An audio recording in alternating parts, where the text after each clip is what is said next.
নমস্কাৰ আইসকল, আজি হৈছে পবিত্ৰ শাওণ মাহৰ প্ৰথমটো সোমবাৰ আৰু মোৰ বিয়াৰ পাছৰ প্ৰথমটো শাওণ মাহ মানে। তাৰপাছতে মই ধুনীয়াকৈ ৰাতিপুৱা খোৱাৰ পৰা উঠি গা চা ধুলোঁ আৰু তাৰপাছতে আমাৰ ঘৰত চাওকচোন এয়া কি ধুনীয়াকৈ বেলগছ আছে আৰু তাতে শিৱলিংগও স্থাপন কৰিছে।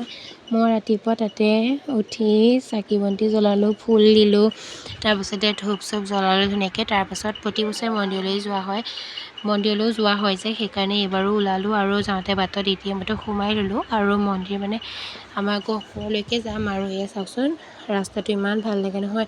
আৰু আহি মেলি আমি মন্দিৰ পালোঁহি, ধূপ চাকি ধুনীয়াকৈ কিনি ল'লোঁ আৰু এতিয়া যাওঁ আৰু বাবাৰ দৰ্শনৰ কাৰণে। আজি যে মন্দিৰত বহুত ভিৰ আছিলে, আন দিনাতকৈ মানে ভিৰটো অকণমান বেছি আছিলে, কিয়নো মানে মহাদেৱকতো সকলোৱে মানে আৰু পূজা কৰেই। আৰু আমিও আহিলোঁ ধুনীয়াকৈ। এয়া মানুহ দেখিছেনে ইমান যে ভিৰ নহয়।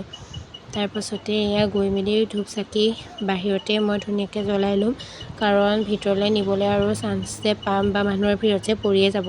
এয়া দেখিছেনে মই বাহিৰতে ধুনীয়াকৈ জ্বলাই ল'লোঁ আৰু জীৱনটো যাতে ভাল হয় আৰু সংসাৰখন যাতে ভালদৰে চলিব পাৰে, এয়াই আৰু ভগৱানৰ ওচৰত সেয়া প্ৰাৰ্থনা। সকলো কাম কৰিবলৈ যেন তেওঁ শক্তি দি যায়, সিমানে আৰু তাতকৈ বেছিনো কি লাগে। এয়া ধুনীয়াকৈ আমি দুয়োটা আহিছিলোঁ। আজিলৈ আহিছোঁ, বাই।